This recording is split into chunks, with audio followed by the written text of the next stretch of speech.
The excess of asset over capital.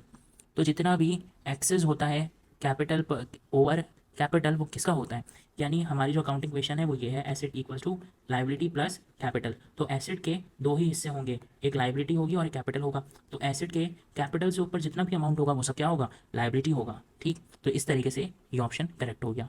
Rent collected in advance is recorded as, तो आपने rent collect करा है, advance में पे नहीं करा, कलेक्ट करा है, यानी कि इसका मतलब आपके लिए रेंट एक रेवेन्यू होगा, तभी तो आप कलेक्ट कर रहे हैं। कोई बंदे ने आपसे कोई जगह किराए पर ली होगी, उसका उसने रेंट दिया होगा, लेकिन उसने एडवांस में दे दिया, यानी कि वो उन मंथ्स का भी दे दिया जो मंथ्स अभी गुजरे नहीं है। तो आपने वो पैसे अभी कमाए नहीं है, लेकिन उसने आपको एडवांस में दे दिए हैं। तो ऐसे पैसे जो आपने रिसीव तो कर लिए हैं लेकिन आपने अभी कमाए नहीं है, तो उसको कहते हैं हम अर्नड रेंट।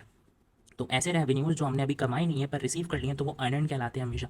प्रीपेड रेंट जब आता है, जब रेंट आप पे कर चुके होते हैं एडवांस में, तो वहाँ पे प्रीपेड रेंट आता। रेंट इनकम ये आपकी नहीं है क्योंकि अभी आपने कमाया नहीं है, अर्न नहीं करा। रेंट एक्सपेंस नहीं है क्योंकि रेंट एक्सपेंस तो अलग चीज़ है कि हमने किसी पीरियड का किसी टाइम का रेंट पे करा होता, तो यहाँ पे पे की तो कंडीशन ही नहीं है।